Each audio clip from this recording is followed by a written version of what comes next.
Welcome everybody, and welcome to Spine Time. This is part of the Weill Cornell Center for Comprehensive Spine Care's free webinars with back and neck experts. And this is webinar number 4. And I'm your host, Dr. Neel Mehta. I am the Director of Pain Management here at Weill Cornell, and I am one of the co-directors of the Center for Comprehensive Spine Care. Today, we have a very exciting topic, actually one that came up as a request from a patient. And I'm excited to bring my expert panel here to join me in discussion.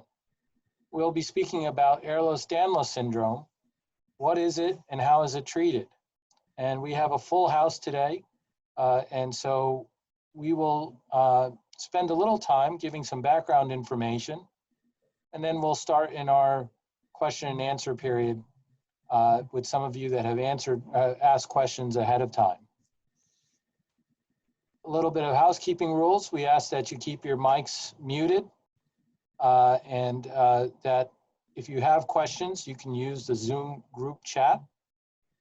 I apologize in advance that we may not get to all of your questions. And also, if you ask a very specific question regarding your personal care, I may not be able to have the panel answer that, and I do encourage you to schedule a visit with one of our experts. That said, let me introduce you to our team. So I have Dr. Tiffany Lin. She is a clinical instructor in anesthesiology here at Weill Cornell and one of our newest faculty members.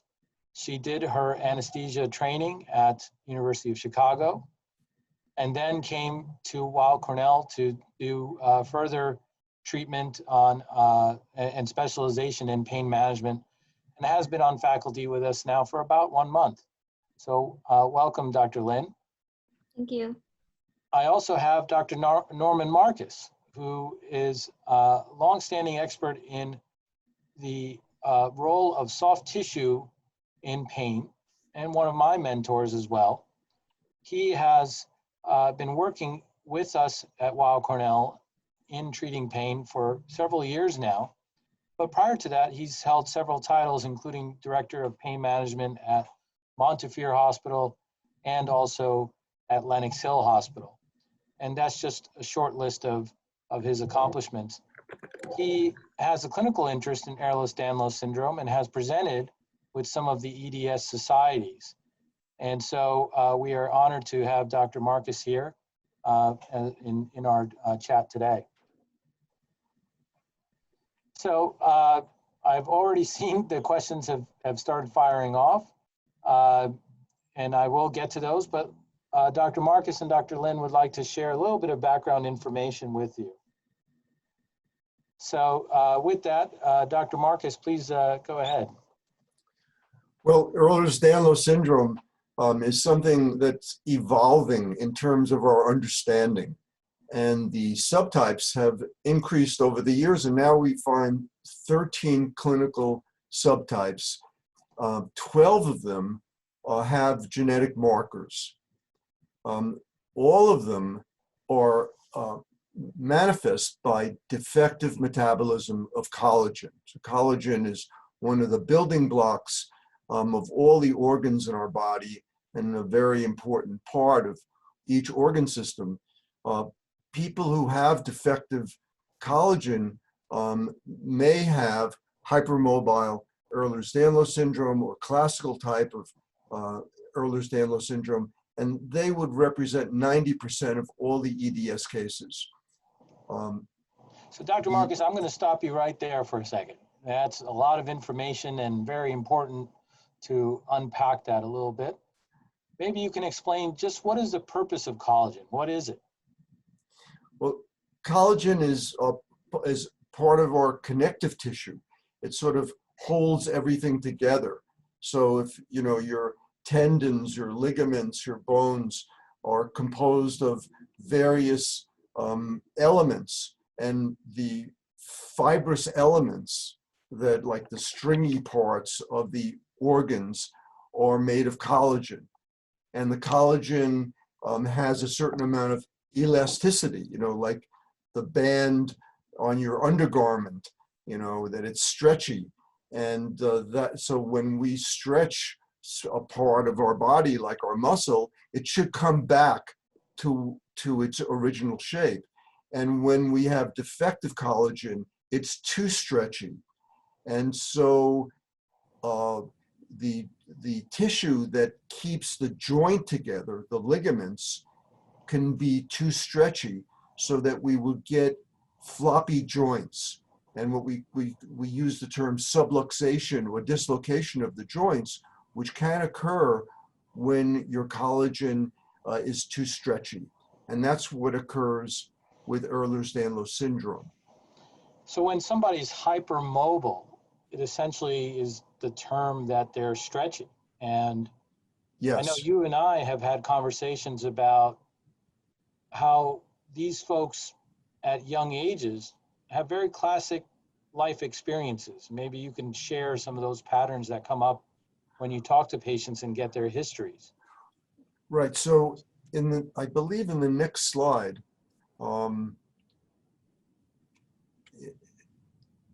so if we go again, one more slide.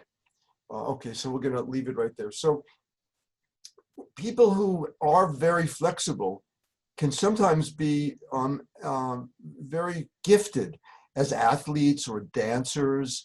And a lot of our patients who come in who ultimately are diagnosed with Ehlers-Danlos syndrome or hypermobility problems said that they were ballerinas, or that they were gymnasts, or that they were great at a variety of sports, or that they played the piano, or they did flamenco guitar. So the ability to be very flexible can be a great asset.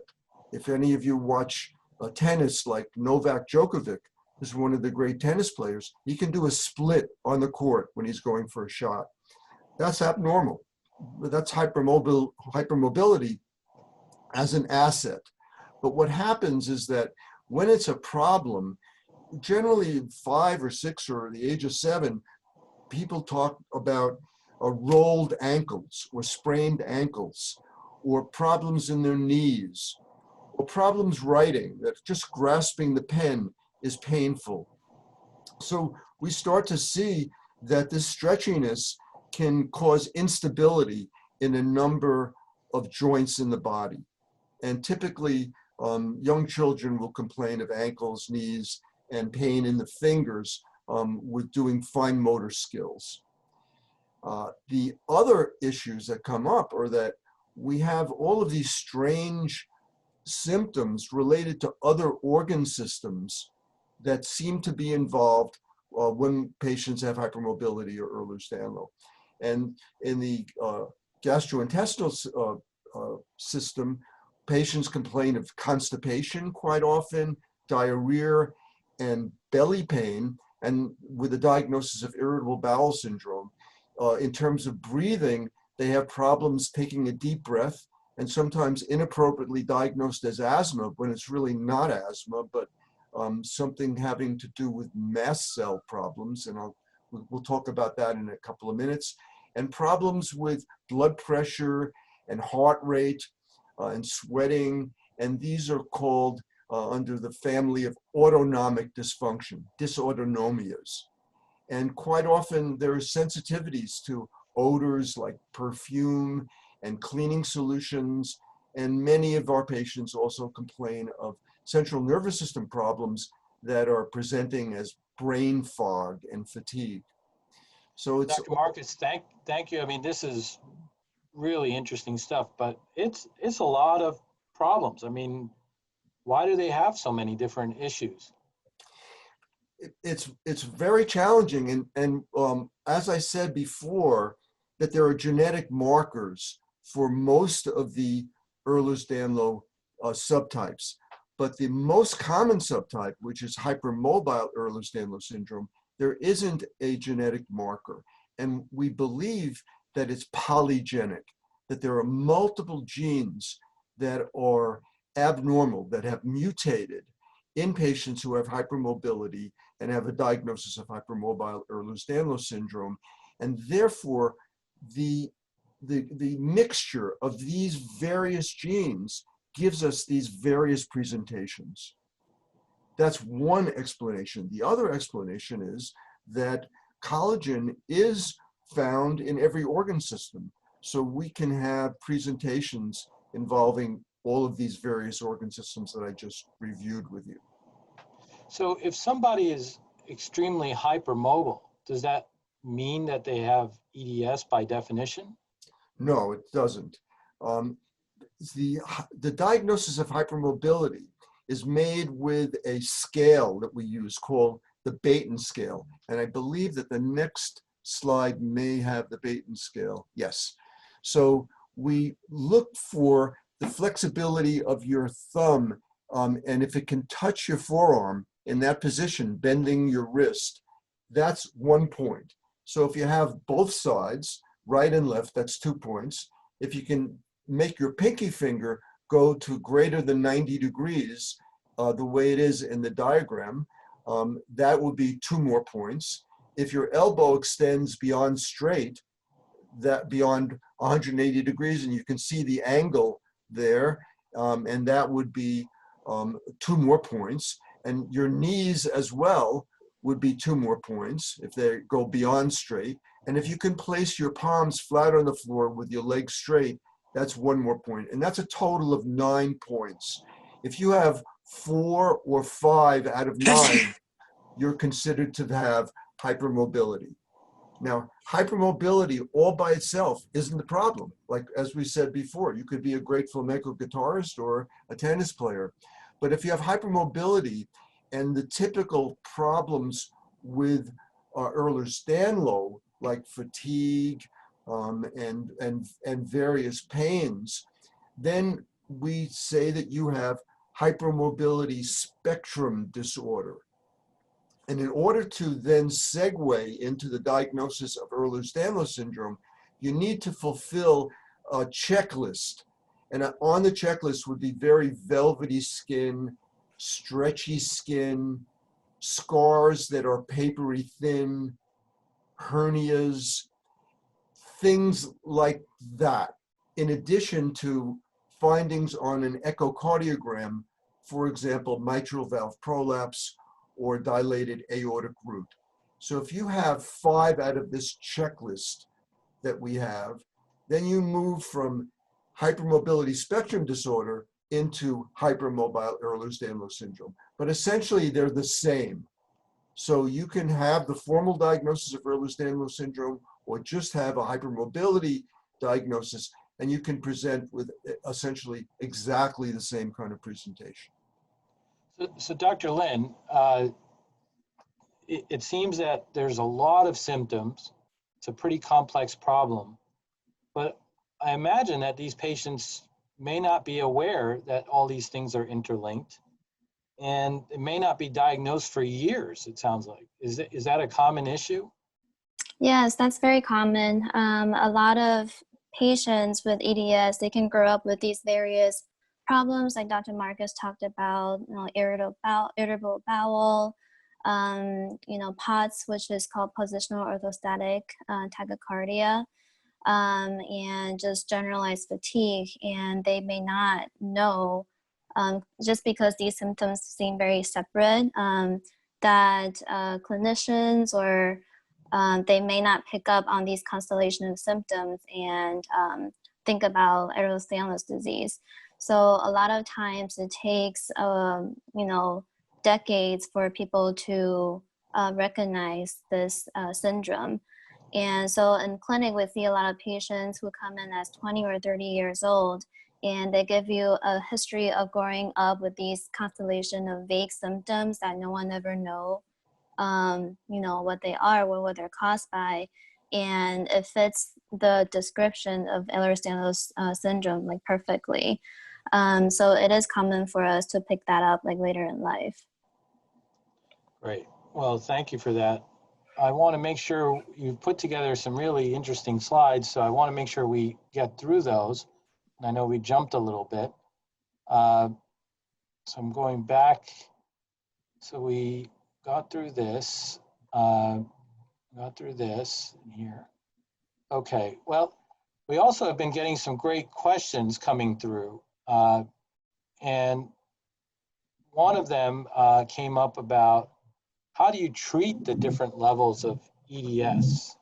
And similar to that, there have been some questions about treatments for cervical issues related to EDS, support groups for EDS in New York City, a number of questions that are coming up. So I imagine that we're going to dive in and have a lot to talk about here. Sure. Maybe the way to think about this is, if I were your patient, where would you start? So most patients that we see in the clinic, because we are a pain clinic, the presenting symptom is chronic pain. And so there are many sources of pain that patients can have when they have EDS. One is just a musculoskeletal pain. Because patients are hypermobile, it's very common for patients to have joint traumas, dislocations, or sprains, or even TMJ pain. So that's one type of pain that people can have. Another type of pain that a lot of patients have is called neuropathic pain. And that can be coming from compression or subluxation of the nerves. And we most commonly see that in the ulnar nerves. And some people with EDS also have what's called a generalized small fiber neuropathy. And that's because the nerve sheets are made of connective tissue. And with a defect in connective tissue, you can have nerve injuries, neuropathy. And lastly, when you have chronic pain, it can cause a central sensitization. So it's just because of the persistent nociceptive input, the pain input coming from your joints or your nerves. So there are a lot of, so each of these pain requires a different kind of treatment. But I think the most important thing and the first thing that we like to educate patients is that this is not something that's curable. It's a genetic syndrome. So we have to have a mindset of, how do we live with this syndrome? How do we live with this chronic pain? And it's important to have lifestyle modification, like you want to prevent joint injuries in the first place. You want to improve your muscle tone and function without overusing them. So can I interrupt for a second? When you say muscle tone and lifestyle exercises, many people talk about yoga. What's a role for yoga, if any? Personally, I would discourage patients from doing yoga just because it has a potential of overextension, overstretching of your joints. So, yoga in general is good, but for the EDS population, there's you have to be more cautious with that. There are some protective garments that you can use to limit injury, like braces, splints, close-fitting sleeves and leggings, or shin pads, to kind of make yourself be aware of, if you're overextending your joints or not. To follow up with that, would Pilates be better? Norman, what's your thought about that? Well, in terms of yoga, many of our patients have gone to yoga and have been like the best student in the class, but they're really damaging themselves. So the problem is it's passive stretching. Grabbing a part of your body and stretching it is very bad. So we essentially say yoga is poison for the most part for patients with Ehlers-Danlos. In terms of Pilates or any kind of exercise, it really has to be individualized for each patient, because somebody who dislocates their joints is in a totally different category than someone who just needs some conditioning. And so, the symbol for the Ehlers-Danlos patient is a zebra. And you know that the zebras all have different stripes. They look the same, but their stripes are different, like snowflakes. And every patient really needs a very individual assessment in terms of what's going to be best for them.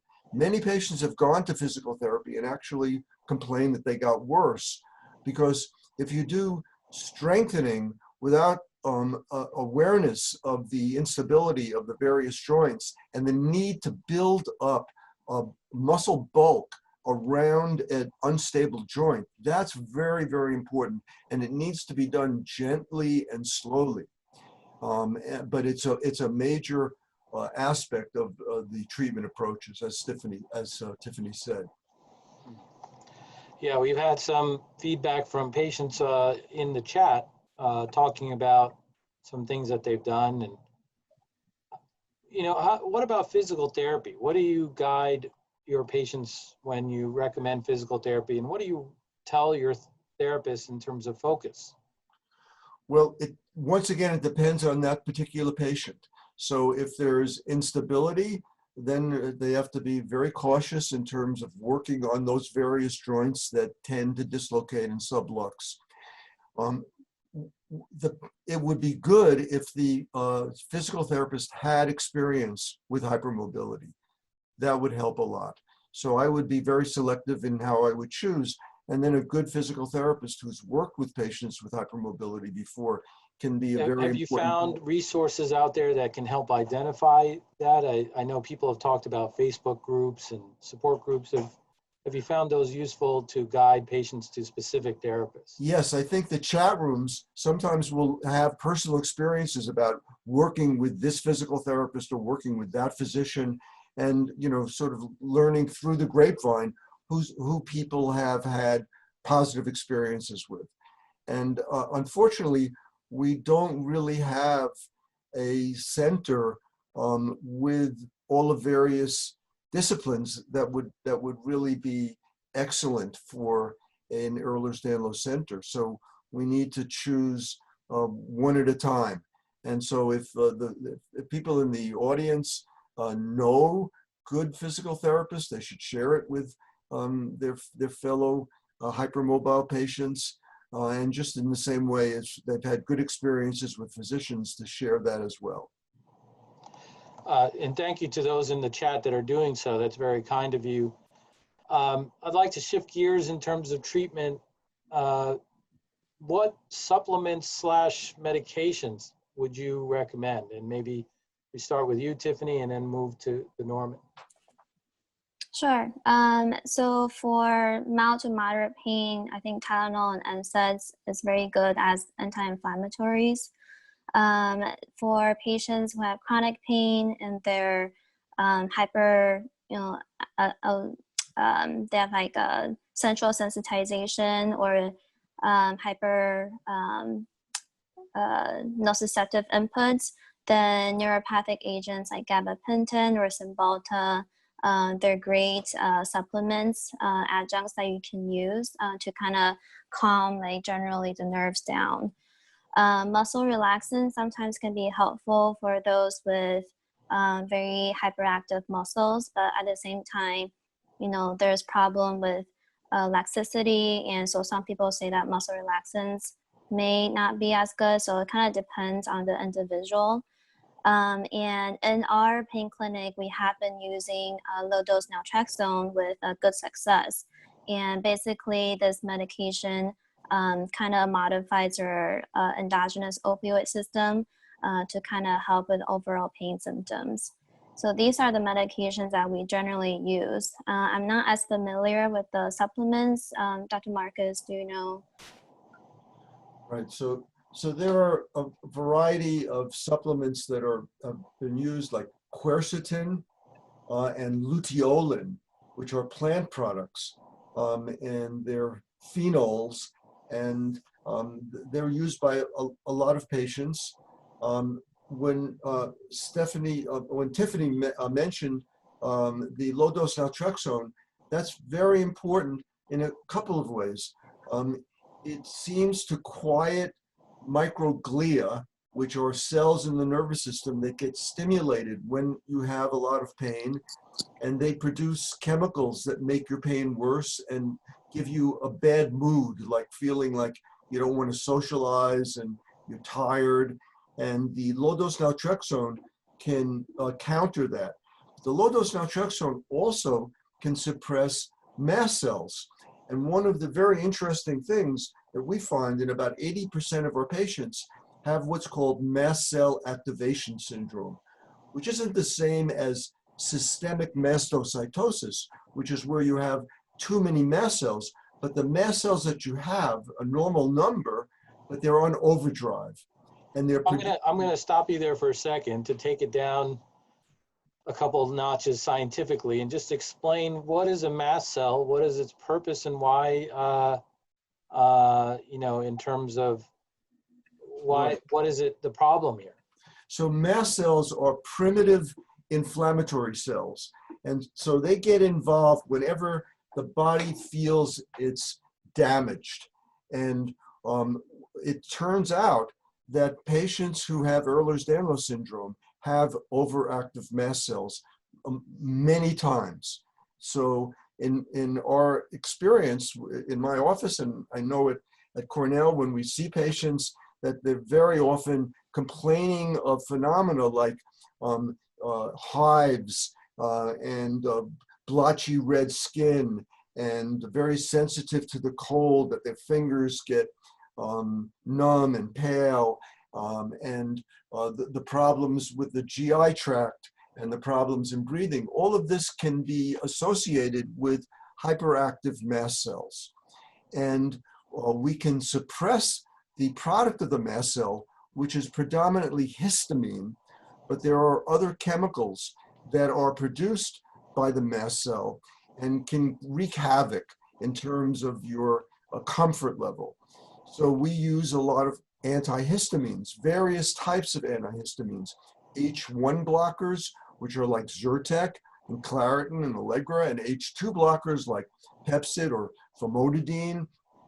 And then we have other chemicals that are produced called leukotrienes, and they can be blocked by a drug called montelukast, and that can help you with your breathing. So if you've been diagnosed with asthma, it may actually be coming from mast cell problems that can be better dealt with montelukast than it can be with prednisone or another steroid. So this becomes a major aspect of the treatment when we're treating patients with EDS. So I'm going to go back a little bit. There's been a few questions about the relationship or potential confusion between EDS and fibromyalgia. And maybe Tiffany, you can chime in, and then Norman. Sure. So yes, patients can present with generalized pain, and that often can be diagnosed with fibromyalgia. So it's important for clinicians to be aware of Ehlers-Danlos syndrome and to be able to distinguish that from fibromyalgia, because the treatment will be different. So fibromyalgia doesn't have, they don't suffice the checklist that we talked about for the diagnosis of Ehlers-Danlos. So if you have hypermobility and chronic joint pain, diffuse joint pain, plus the other constellation symptoms, then you are more likely to have EDS and fibromyalgia. Norman, anything to add there? So fibromyalgia is sort of a wastebasket term. And the name is fibromyalgia syndrome. So it means that you just have 11 out of 18 tender points with problems in concentrating and some fatigue, but so many different diagnoses can be the reason for having those presentations. So we find almost at least half the patients that I see have been diagnosed with fibromyalgia, but it doesn't really explain anything. Whereas if the underlying problem is hypermobility, then we have a reason why there's so many tender muscles, because what's happening is that the muscles surrounding your joint are tightening up to stabilize the joint, and in so doing, cutting off their own blood supply. And when they cut off their own blood supply, because they're always tight, they're giving you less oxygen in those muscles, which in turn creates pain. So we have an explanation in many of our patients with EDS for why they have this diffuse pain, and that the diagnosis of fibromyalgia isn't helpful. Right. I certainly have seen that in my practice. As we expand on treatment options, we've talked about physical therapy, exercise. We've talked medications and supplements. Let's shift gears on, are there roles for interventional therapy? And if so, what are those types? And I open that up to either one of you. Well, one of the various issues that patients struggle with is pain in the neck. And the pain in the neck may be related to very unstable neck, and we call it craniocervical instability. And this craniocervical instability can present as headaches, neck pain, nerve pain going into the arms and legs, and changes in heart rate and blood pressure. And all of this can be related to pressure on the brainstem, and it's called cervicomedullary syndrome. And there's a lot of discussion in the community as to the best approach for that. And of course, one of the approaches would be, if you're very unstable, the need to fuse the bones in your cervical spine, in the upper portion. And it's not clear now what the criteria should be, because a person who has hypermobility can have what appears to be a lot of instability in the bones in the neck and not have any pain symptoms, or not have these symptoms having to do with blood pressure and heart rate. Whereas somebody who has the exact same presentation can have major problems with headache and pain and may end up with a fusion. And so that's still being worked out as to what the criteria need to be, because we don't want to just make the diagnosis on an imaging study. So the imaging studies, if we get to fusion, are there Yes. known complications with EDS and fusion? Or what are the challenges, and what would you do in terms of guiding your patient to finding a surgeon that can help in a fusion with EDS? right. So you want to be very careful that you want to go to a surgeon who's had experience, and there are few surgeons around, in New York and in Baltimore. And so it's important that somebody has had experience, because one of the problems with surgery in general, which I saw was one of the questions in the chat room, is that sometimes you don't heal well. And I have patients who've had multiple major joint replacements where none of them have been a success. So the last thing you want to do is surgery, because of the problems in healing. But when you have very bad instability in your cervical spine, this has to be something that's considered as a possibility. But you want to do everything in your power to avoid the surgery if possible. And if I can plug some Weill Cornell doctors, since that's my home and institution as well, thank you, Michelle, for citing Doctors Greenfield, Baj, and Otterburn here at Weill Cornell. Those are surgeons that you could work with. Dr. Baj is actually leaving us to go to Phoenix, Arizona, but there are other colleagues of his that are picking up where he has left off. Some other questions from the chat room that I think are really fascinating. And again, this is one of the first discussions and webinars where I've had so much interaction among folks giving great recommendations. So thank you for that. Let's see if I can, somebody talked about LDN and how to get a doctor to consider it. What's your advice there, Tiffany? Well, we use LDN very commonly at Weill Cornell Pain Clinic. So, there's no convincing needed. I know a lot of patients, they go to other providers that are not familiar with LDN, but we're very, knowledgeable of its use. So definitely if you feel that you would benefit from that, you're welcome to come to our practice and we can help you with the dosing. Everyone responds differently to different doses of LDN, so there is a titration that's required, and we can talk about that more. And also to do some more plugging, hopefully people don't mind. Dr. Marcus and I have done some work with the Low Dose Naltrexone Trust. There are videos of ours on there online. I just did a podcast with Get Healthy 360 talking about LDN last month.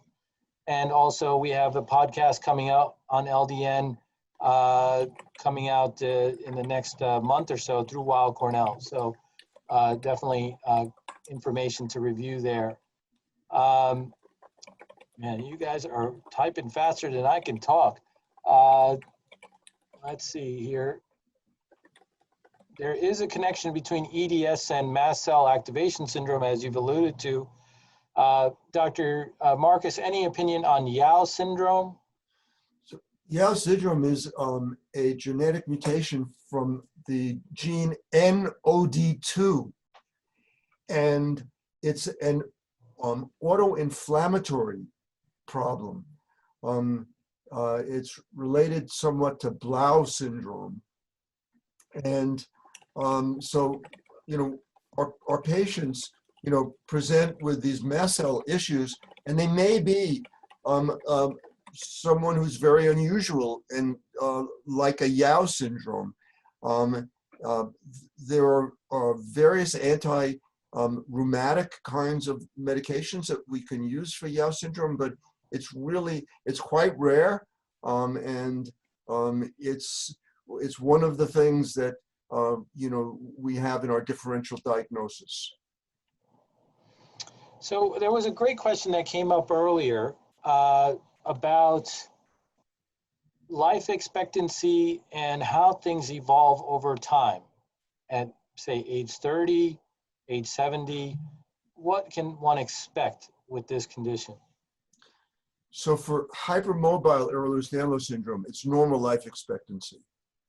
That you can have, anticipate living, a full life. One of the more problematic diagnoses with Ehlers-Danlos is vascular Ehlers-Danlos syndrome. And in that situation, there's a higher incidence of aneurysms and sudden death. So what we want to do is be aware of that. If you have a presentation that suggests vascular, where the elasticity of your skin is more, and there's a translucency of the skin. So for example, on your chest, you can see a vascular pattern, like you can see the veins through the skin. So if that's the case, then you may want to have a geneticist evaluate you to make sure that you don't have that gene. And if you do have it, then you need to be really careful and have screening for the various vessels that may have aneurysms, like the aorta, the renal artery, and the splenic artery. And if you are aware of that and on top of it, then we can sometimes do interventional surgery to make sure that the aneurysm doesn't rupture. So fortunately, that's not common, like the hypermobile and hypermobility disorders. That those represent 90% of the cases.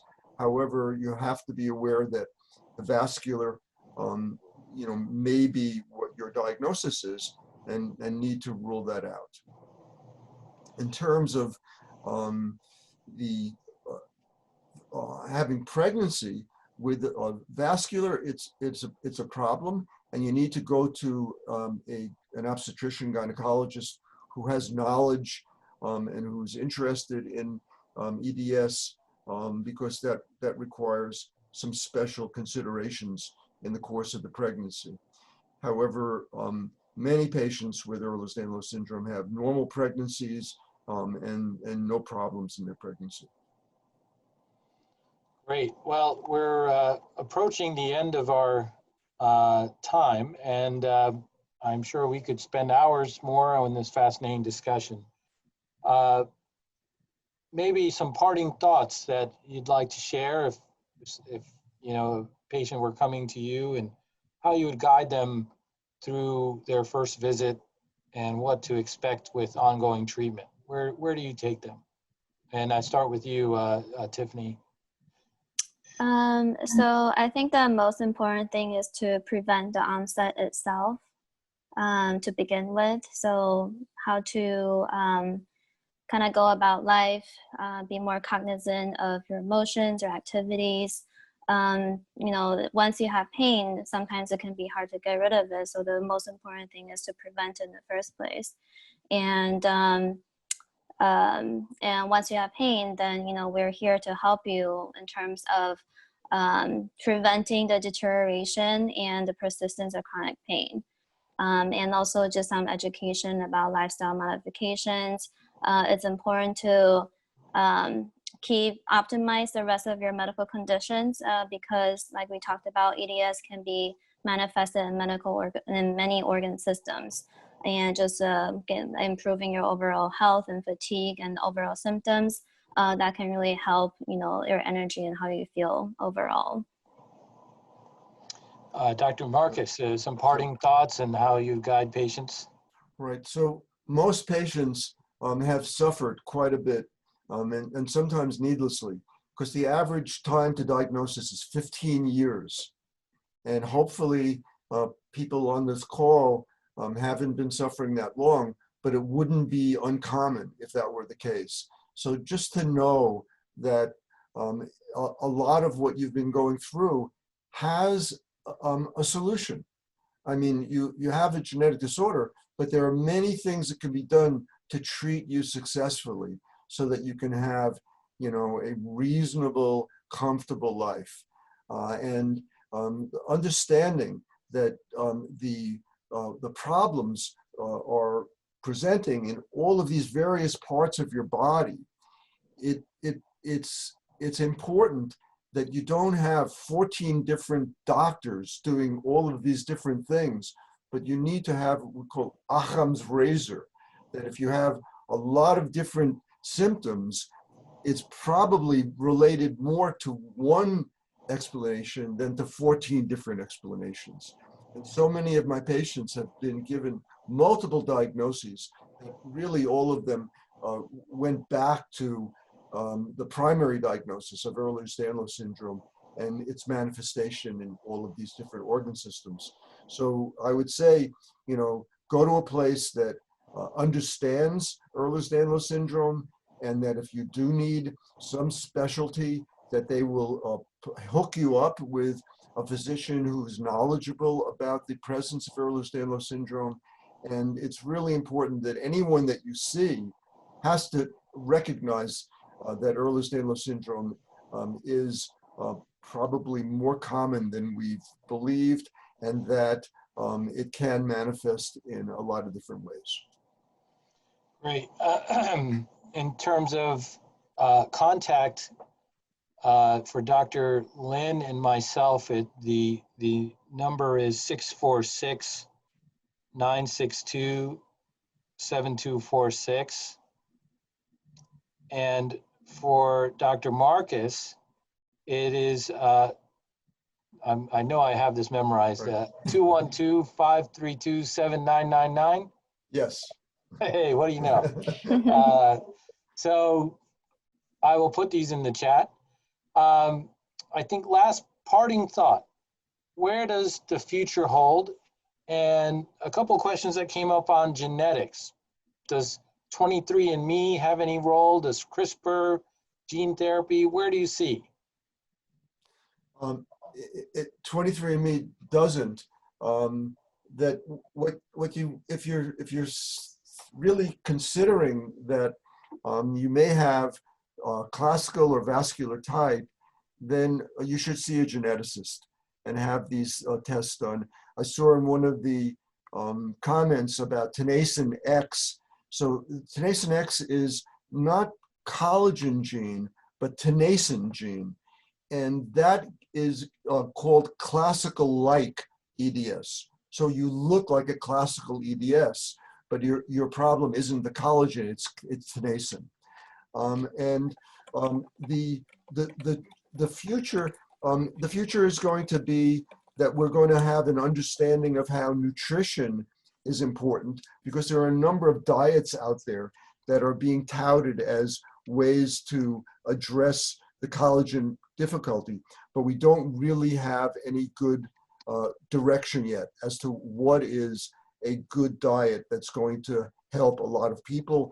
A study is underway now in London at a variety of centers to look at a variety of nutritional approaches, and that's going to be important.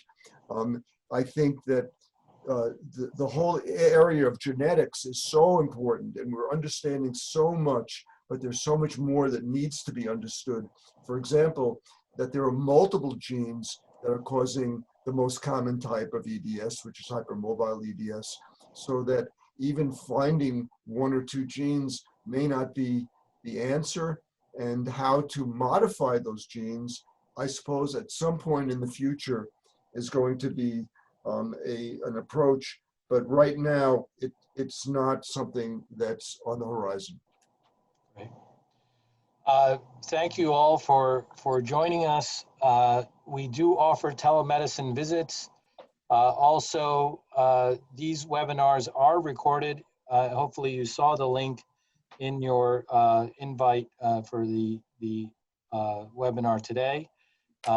And join us in 2 weeks for another webinar. And I hope everyone has a good night. Thank you to Dr. Marcus and Dr. Lin, and the best to all our patients and those that joined us today. Thank you, guys. Thank you, Dr. Mehta.